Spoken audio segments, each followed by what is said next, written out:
Hey, welcome back to Design Elements and Principles. Number 2 in the principles area that we'll be discussing. They really don't have an order, but it will be emphasis and focal point today. We talk about emphasis and focal point. Every piece we do, this turns into hierarchy. It's always what's the most important thing on the page. There's always the most important thing on the page. And then it goes down from there. Like, I want people to make sure they know this first. And whatever that may be, think about when you type out something. You're like, they need to know this. So you put it in bold and you make it bigger. That's emphasis and focal point. You are attracting the eye to a certain area. So that's what we're going to talk about today. Let's see what we got here going on. Graphic design quick challenge session. Start it, and let's see. What is resolution measured in? Pixels per inch. Done. Got it. We know that. DPI, PPI, but resolution is pixels. And that's like Photoshop. When we work in a program like Illustrator, we're actually working in vector. And vector is infinitely scalable, meaning it's a mathematic drawing is the best way I can say it. It's mathematically done. And it's just infinite. If you draw a circle, that circle stays. But if you drew a circle in Photoshop, the edge of it would start to fall apart. We call it falling apart. You start to see pixels and pixels and pixels and pixels. And then it just looks like a bunch of squares.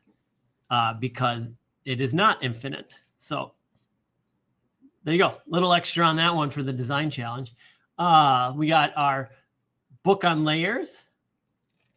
You know, if you ever notice that I include too much, you can tell me. I was doing one of the other book ones, and I realized I had 2 chapters in there. And if anybody notices, like there's a chapter skip. It just, when I was deleting things out, it was a big, long process, and I may have missed something. No big deal. All right, project B, part 1. What? You are going to have a Thursday project and a Tuesday project now. It just happened because of the start of the semester, the way it turns out. Just stay on track. They alternate each week or each session. They alternate each session, which one we'll be working on, but they overlap, of course. You'll be working on both at the same time. And I will end with this and the introduction of this project.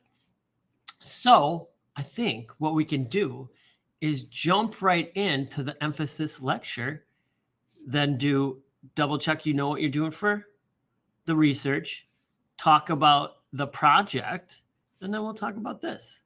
Should be a nice little class. We're going to one and done. All right, let's open it up. All right, we're on emphasis and focal point. Where do we want the eye to go, and why, and how, and why it's important? Well, why is it important? If you're like, well, everything's important, that's what, okay. This is something like, when you work with a client, we say client is the person who hires you. To them, everything's always the most important. And you're like, no, you got to break it down. Like, what are we talking about? First, second, third. They always just like to be like, well, everything's important because it's my piece or my company and my product, whatever you're working on. So that comes up a lot. Like, no, but everything. You're like, no, but what do we want? How do we want to really engage people? First, second, third. So that's really what it's about. So emphasis involves giving prominence or importance to certain elements in a design. It creates the focal point. We can do it. There's a million ways. Color, contrast, size, shape, position. It's just whatever we do to make the design element or the information that is most important. What can we do to make it stick out? What can we do to make it better? You know, that like, oh, people see it first. And it comes in lots of ways. You know, size, color, yeah, there's a billion ways. It's all those elements. What do we do? How do we do it? Geometric shapes kind of help. You know, sometimes it can be organic, but, you know, precise and regular shapes like circles, it's a focal point. You know, like it's a target. In our lives, we, over the generations, there's certain shapes, I'll just keep it at shapes, that we've come up with that are synonymous for, you know, focal point. One is a target. You know, you got the circles and it's the target, you know, like, oh, there's the circle in the middle. Like, that's important. Or we've all seen this. Oh, that's a really poorly done one, hey? I don't do these all the time. And then it's like 25% off. You know, and that's in a starburst. So that's a focal point. It's a geometric design, though this is surely organic and really poorly done. But that's okay. But that's what we're talking about. Like, what's the focal point? And it can be, these are obvious, you know, like this is where to start, because it's talking about, like, you know, maybe back in the day, and they're like, oh, but then now we got these, you know, somebody figured out that if I put this on the side of a package and put 25%, people will notice it. And then it also, like, what color is it? Does it contrast? So many different features, but like, that's what we want them to see. When they grab it, we want them to see it. Look on your products that you buy. Look on the boxes of food that you buy, and look for what's the most important thing. What's the trends right now that you'll see in the box, bigger than normal? One trend, you know, look on these boxes, look on your boxes, look when you're going to a grocery store, you will see this is the new trend. Oh, geez, I don't know how to spell it. Protein. You'll see protein big, you know, like that's going to be prominent. They're going to put it in bold. They're going to make, because everybody's about protein now. Protein, like, you know, before it was carbs, no carbs, you know, low carb. Now it's protein. So it's like, what is that thing? And then just look around, know the trends and look at them and be like, oh yeah, God, I totally see it. They did there. Like, all the other words are like, and then protein's like bold.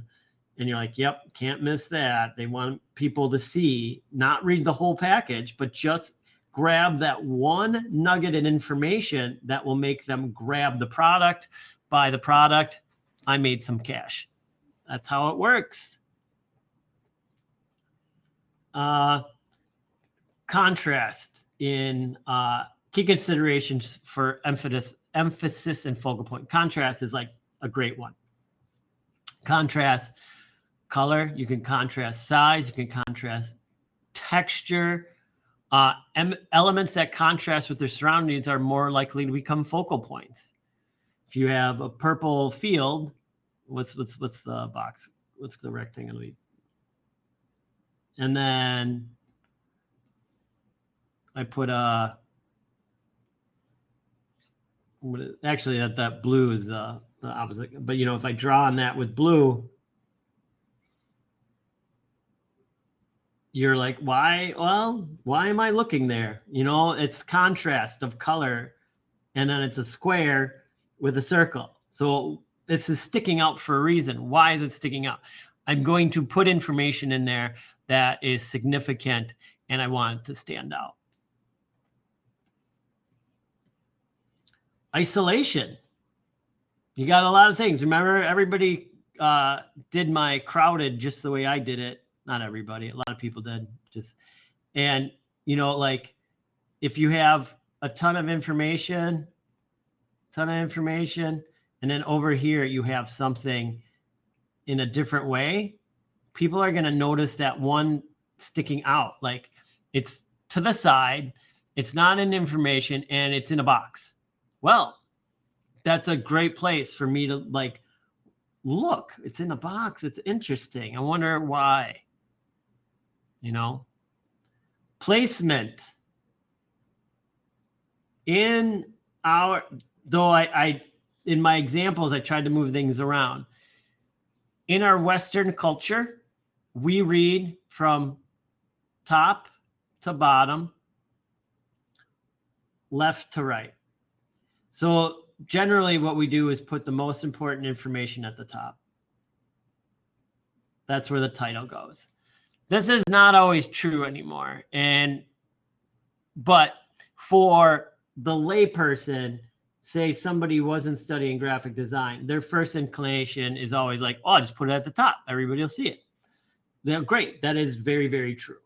But you can have some rad things of like, you know, it at the bottom or on the side, but it just has to be big and prominent for that to work. Color and intensity. Fluorescent colors, yellow and a black background, that's going to be prominent. You know, like contrasting colors. You know, we learned about that, and the color, this is great. I keep wanting to go over here. You know, this is it. They did it in a really nice way. You know, how do we gain that attention? Bright colors are attractors to us. Size and scale, bigger is better. It's not always bigger is better. I joke with that. But the bigger the element, the more tendency we are to look at it. So you make it bigger. We always do titles big. The title needs to be big. Why? Well, that's the first thing we want you to read. The title. Make it big. The other stuff is less important. But if you took anything away, take away the title. Hopefully the title attracts you to read more. And we make titles bigger. That's for size and scale.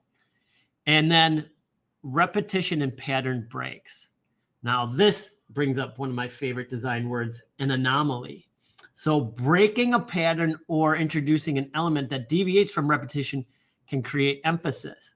I love this one. You know why I love this one? I love this one because I did a project in college and it stuck with me from then on out. So like, if you have a grid,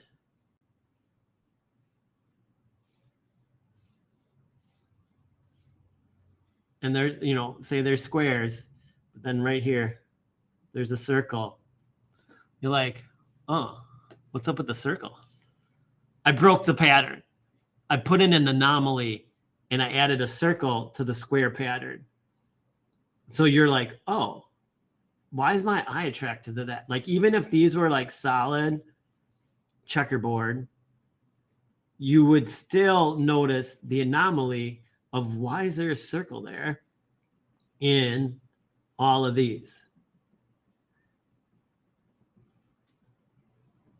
I wish I did this more, not this scribbling, but this idea of adding an anomaly into the pattern. You know, like you look at that, you're like, oh, weird. There's a circle in there. Stop looking at it. You know, try to stop looking at it. So that's an awesome one. And like I said, that was a favorite. I had the whole project. I believe I still have the project 30 some years later. It's in my basement somewhere. Hand-drawn tiles. That's crazy. Back before computers.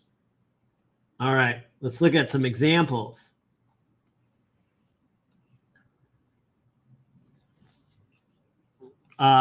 Contrast, size. I believe this ticks off all the boxes. Like, this is so rad. Like, up here, what do we need? Rider. I love, and then not that like we're looking at the blazer. It's a rider, and it's a blazer. We're looking right here in this orange circle. Oh, and then we have this line that takes us down to talk about the blazer, even though it's set on an angle, it's cut off. It's super effective. Like, stop looking at that circle. Just try to. You know, you just can't stop looking at the circle. I'm focusing on the circle. Like, but it's correct because they want us to buy the blazer. And they did the muted blue, and then the complementary color is orange, and they did a muted orange. And then on top of that, in big bold letters, in the boldest letters on here, rider. It may be the same size as the Blazer, but it's all caps. That's another one in that Nordstrom font. Emphasis and focal point right there. I love this one. This is like so cool. I like the over text here. Like, our employees have a personal, financial, and professional, blah, blah, blah. But it doesn't matter. Like, whatever, we're still selling the Rider Blazer. Can't get any more focally than this. You have a gentleman who's sitting on a stool with a drawing around the gentleman. We have, you might as well, you might as well just make these arrows. All right. So these are pointing in at him. We have a circle around him. And then we have information. But the information is done light enough that it still doesn't really, it's white on gray. So the contrast, it's not black. If it was a black background with white text, like white drawing and white text, he maybe wouldn't stand out as much. But he is the darkest portion of this. So he stands out. So he is the focal point.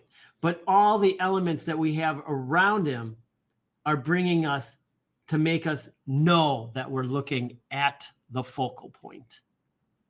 And then really big, the first thing they want you to see is this. And then you question who it is. And then you read down here. Oh, the world of foot. Horton Foot. I don't know who that is. Haley Foot. But it's pretty cool. And it's a great expression of emphasis and focal point. Can't get any simpler than white text on a dark background. And the white text is all caps. Next time you're driving down the road, next time you're in a passenger car, sitting in the car, bus, train, any sort of ground transportation, look at your signs. The dark green sign with, is it all caps? I think it's all caps. No, it's not all caps. But it is a dark green sign with white bold text. It makes it easy to read. It stands out. Why not just do that on your website? This is a website. Like, there it is. Build something. I come in, I go to this page. I know exactly what they're talking. Build something. And then I'll click around and do other things and look around. But that's where it's at. Build something. Like emphasis. That's what they said. That's what they wanted. It's not hidden. And then look how small. Digital strategy, design, engineering, and marketing for high growth organizations. Just nice and small, but they want you to know that you can build something with a click. Double meaning, click. I mean, it's down as simple. It's so simple. There's still, even though it's so simple, if it was black, maybe the entertainment value would be lost, but we have these guys, and then I'm just noticing this now, but this lighter part coming out of his head, I'm unsure why that's there. In the correlation of his cyber eye, his cyborg eye is projecting out, and he's got the peace symbol in his hand. I really look at these too much, but there's some entertainment value behind the build something, but build something is key. I looked at this presentation a couple hours ago, and I had it small on my screen, and I walked away from my screen, and I was like, boy, those lips, that lips heart stands out. Brightest thing on the page, or most vibrant thing. It's not brightest. White is bright. These lips are stand out though. That red is red, red, red. and it's beautiful, and it looks cool, and it makes you think, and it's lips that make a heart, and it there's so much to it, and it is the focal point. And then we look around, and then they do this cool thing with their text. Look how fun that is. Look how fun. You can do this. Anybody can do this. Just got to think about it. What should I do? I'm gonna mimic the text with the hearts. Great little idea. Just impactful, very impactful. Then we come to this one.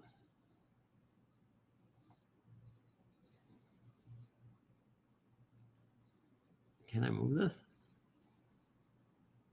All right, I'll just do that. I don't know if anybody knows this movie, but they went all out on this one. There's so much going on this one that is all about focal point and double meaning. It's a little bit crazy. Focal point. The darkest text is set on almost the lightest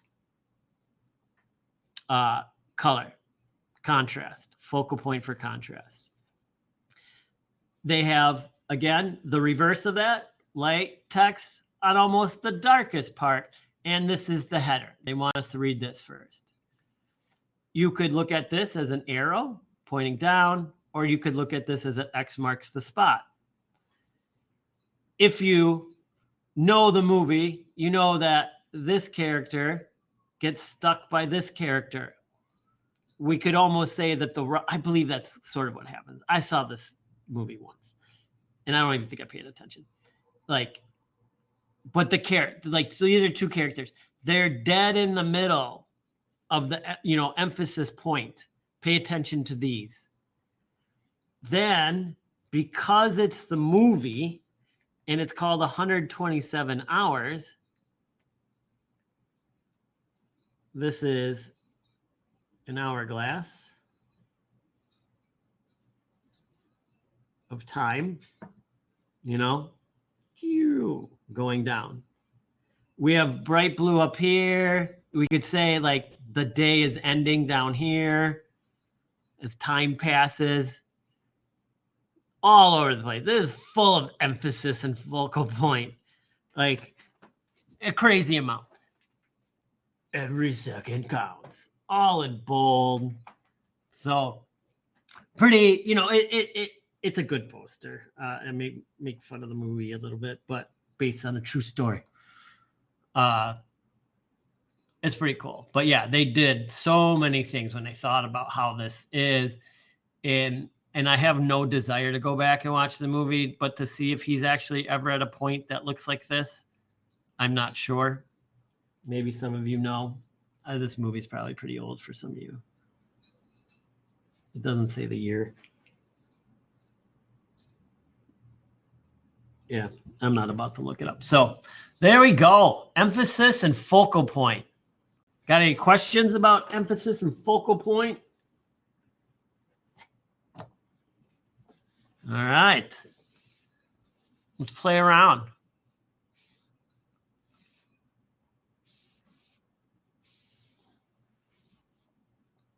Focal point research.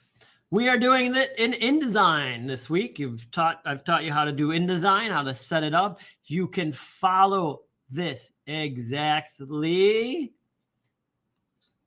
and set up your files. I do check the file as well. So just so you know, make sure you're uploading both files. It does say at the bottom. If upload your working file and PDF document below. All right, make sure you're doing that because I check the layers, I check the guides and make sure that this is like this thing, you got to do it correctly. And the more you do it correctly, it just becomes ingrained in your head. And then when somebody says to you like, oh, this is this, we need it by this, you're like, oh yeah, I got it. I know what to do.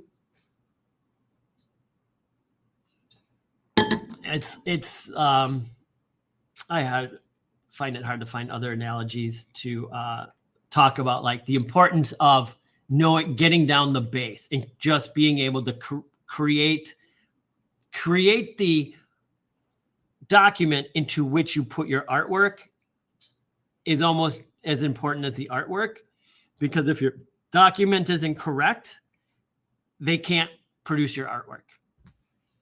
There's the best way. Again, if you have questions, comments, concerns, you're like, oh, I don't know how to do that. Whoop, studio session, project review, just use them. Use them. That's the best way. Like, hey, send it to me. Hey, how is this looking? I'm not sure how to do this. Use messages, send me a message. It's all within a click away. And I will get back to you as soon as I can. All right. And emphasis and focal point. This is like in two parts. There's an upper half and a lower half. You're going to be using typography on the upper half and monochromatic compositions in the lower half. I have taught, and I will do it again today to show you how to do monochromatic. I will check your documents so you know how to do monochromatic.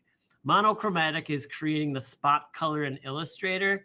I taught it in 2 other lessons, the color lesson when we did monochromatic, and then I taught it again in the one where you were to do little scenes and I wanted them monochromatic. I'll teach you again how to do it. It is really cool. Like, you're like, I don't know when I'd ever use this. You will be surprised that sometime in the future you'll be like, oh, it's a single color. Oh, how do I do monochromatic spot colors again? So I'll go over it. Part 1 before, yeah, let's open it. I have it downloaded already.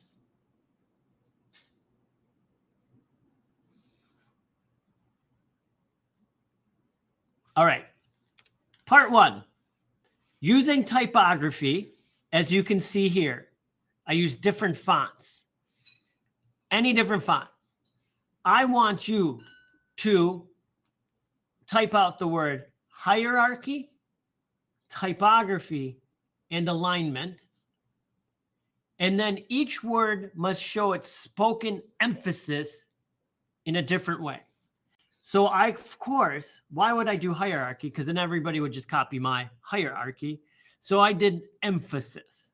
But you are to do hierarchy, typography, and alignment. This is something where you say the word and you get the word to look like how you should say it. So for me, if I say the word emphasis, fa is pretty big when I say emphasis. Emphasis. And that's what I did.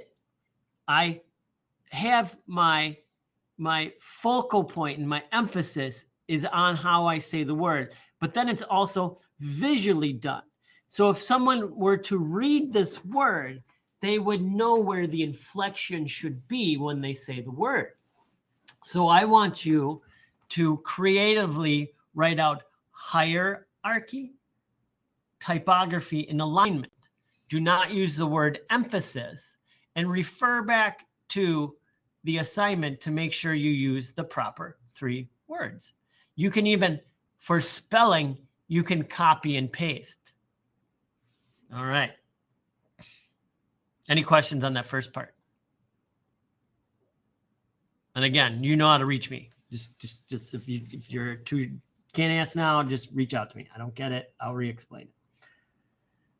For the second part, composition 1, 2, and 3, there is a large dot and a small dot. A large dot and a small dot. A large dot and a small dot. I want you to create a composition into which, when I look at it, my eye goes from the large dot to the small dot. And I want you to do it in a single monochromatic way. So like for this one, my mind, I come in from the side, and then I go to dot 1, and then my eye follows it out, and I pass by 2. Right? You can have, there's a million ways to solve this problem, all right? But do it monochromatically to work it out. I want the other one is create 3 monochromatic compositions that draw the eye from the large dot 1 to the small dot 2. Each composition, must move the eye in a different or original way. I will clean that mess up. Let's just do it right now. Spell check doesn't work when you spell it right, but grammatically it's wrong. All right, let's get that fixed. Must. So when I say an original way, I don't want 3 of the same where you just kind of did something different. All right, that's what I mean. I want you to think, be creative. You've joined the creative world, and if you do not want to be creative in the creative world, it is time finish up the course and do something uncreative in a different field of whatever. But yeah, I'm all about creativity. All right, let us create a spot color. For right now, I'm going to create a box. I'm going to turn off the stroke. I don't want any strokes. Remember, this is forever, evermore. No strokes on anything. Strokes are a distraction. You can do them in other classes. Put stroke on everything else in other classes. My class, I want clean, professional-looking designs into which there is no strokes needed because they just are kind of in the way. There's ways to use strokes in the future, but that's in the future classes. You do other things. Now, I'm going to mix up a color. Whoop. A little bit of this, a little bit of that, and I'll make it, let's go to that weird pea green. I've done this pea green before. So I have my pea green color in my fill. I go to the swatches, which is the squares. It's 6 squares, 3 across, 2 high. I'm simply going to go to the plus. I'm going to change name, pea green. You don't have to, but you can. Then color type, I'm going to go to spot color. And you can keep it CMYK. And I'm going to simply hit OK. Now you can see that I have a spot color here. Now, whenever I use that color, I can adjust by using the palette the tint of it. So all the way from 0 to 100. So this, if I keep doing this, oops.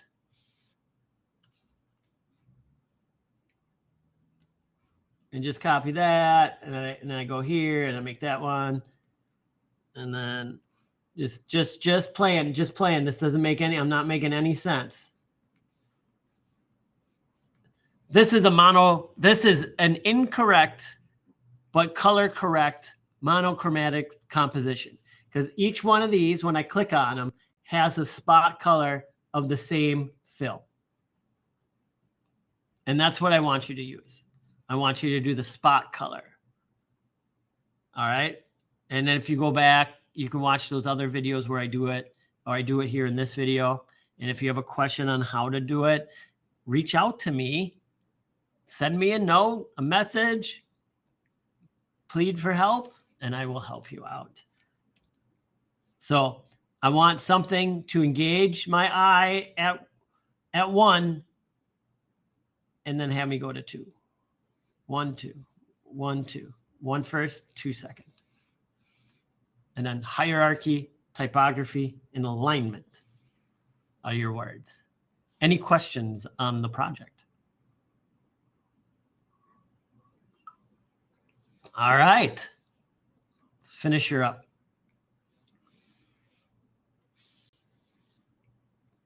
Project B.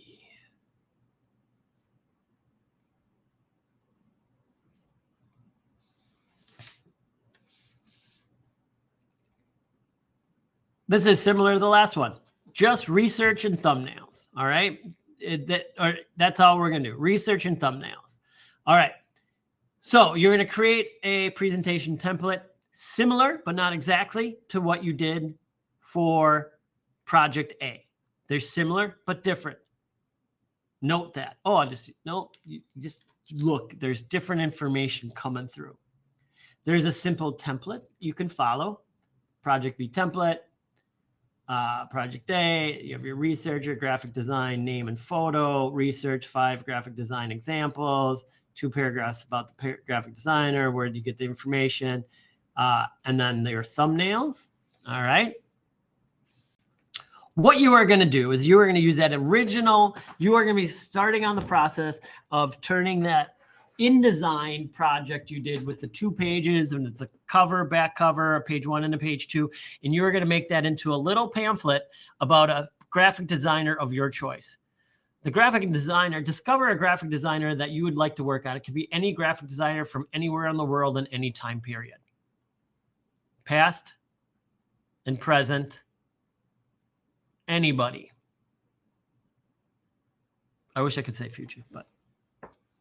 So you're going to make the little presentation, and all the presentation is for is to have a place for all your information that you can't lose it. And then I can see that, oh, hey, you have, in fact, done the project. Excellent. Let us move forward. So gather the following items for your pamphlet from the internet, of course. Don't know where else you would find it. The graphic designer. I want a name and photo of them. Think back to those 8 design practices you did. I had a graphic designer name and I had a photo. You can find them anywhere. Just do some search. You can like favorite, best. You can go however you want to look. All right. But they must be they must have worked in graphic design. There you go. I want a minimum of 5 examples of their work and make sure they are high res. All right. 5 examples of your picked graphic designer's work. 2 paragraphs about the graphic designer.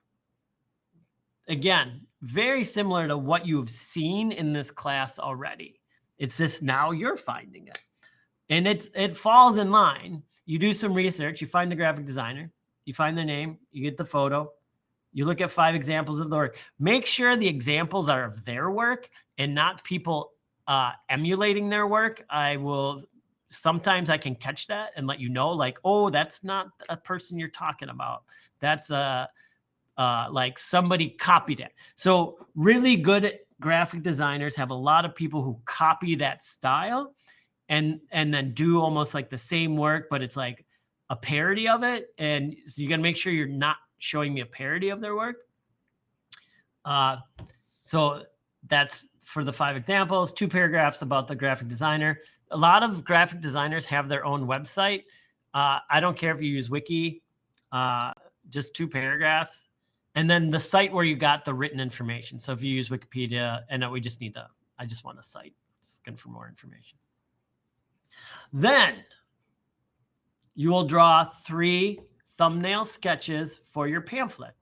The final size of the pamphlet will be 11 inches wide by 8.5 inches tall, folded in half, top to bottom. So take a piece of paper, our American 8.5 by 11, turn it landscape and fold it in half. That's what we're talking about. And that's the size. You do not need to do the thumbnail sketches 2 size. They're a thumbnail. They're named the thumbnail because jokingly, they're the size of your thumb. They can be bigger than that, but they do not have to be to scale, meaning they do not need to be actual size unless you want to draw that big. Like I draw small. Yeah. So again, if you have questions about that, just ask me. But let's just check out some things. So you have your template. If you're like, what does each page need to say? Just look through this. It's got the whole project in one for you. Here's the pamphlet layout again. Here's the part that everybody kind of gets wrong in the beginning because it's really confusing, is that the front cover is actually on the opposite side of the back cover in relation to how we think it would be. If I were to give everybody a flat sheet of paper and write, okay, draw this out, and where do you put the cover and the back cover? 90% of people put the cover on the wrong side because they're not thinking that it's reverse and folded over. So it is a very weird thing to start to get. I, to this day, 30 some years in the industry, still draw out, or even better, I will literally fold up tiny pieces of paper into the booklet or pamphlet or whatever I'm creating, mark every page, and then unfold it or do it so I know like what's upside down, what's right side up, what goes, like, oh, page 3 isn't next to page 4, it's actually somewhere else. And then that helps me get the design. It can get complicated, but it can also be fun. Let's check out some student samples. Plus. All right. This person chose to do Lucien Bernard, German-American designer. There's his photo, his dates, what he does. 5 examples of his work.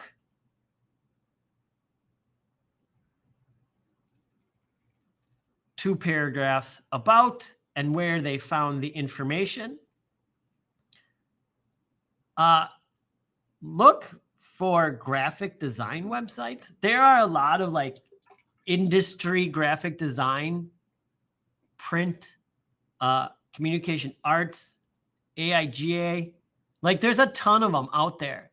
Look around, like what are the top 10 graphic design informational websites and see what's out there. And there you go. And then the sites. And then the sketches. This is it. There's some notes, how they wanted it all laid out. This is, cover, back, page 1, page 2. Cover, back, page 1, page 2. Cover, back, page 1, page 2. This is simple. Getting your ideas out. All right, here's another one.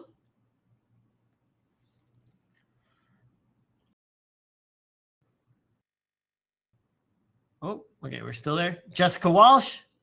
That's her. That's her logo.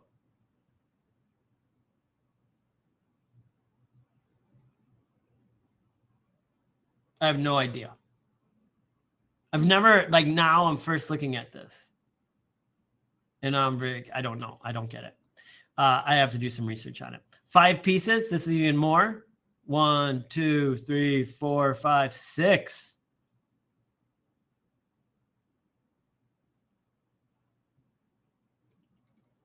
Very unique pieces. Here's the about. Another picture of the graphic designer. 2 paragraphs. Citations. And then some sketches. So they got it like back cover. Fun little just draw and that's all you need to do is scribbles. Nobody's asking for, like I said, the Michelangelo of drawings. We just got to sketch it out. Doing some sketches earlier, they're crap, but they got out the information I needed to get out in order for me to work again and further. It's fun. Get really crazy with this one. Got legs coming in. They did not do this version. I think this, push it, push it. Don't go crazy with them. Let's see what you come up with. That's the exciting part. The intro is always the exciting part. Is there any questions, comments, or concerns about Project B Part 1?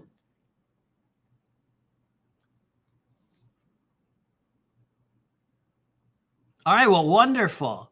You know how to get a hold of me anyway. Like if you ever have questions, comments, or concerns, you need to know about something, want to know more, you have questions about anything with the graphic design program here, let me know. I'm here to answer them. I'm here to help you out. I can even help you out with other classes in the graphic design program, not like sociology or something like that. So, all right, wonderful.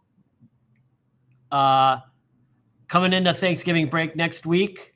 That's next week, though. I'll preempt you on Tuesday because Thursdays there'll be no class. Next week, Thursday. So no worries. All right. Take care. Talk to you later. Bye-bye.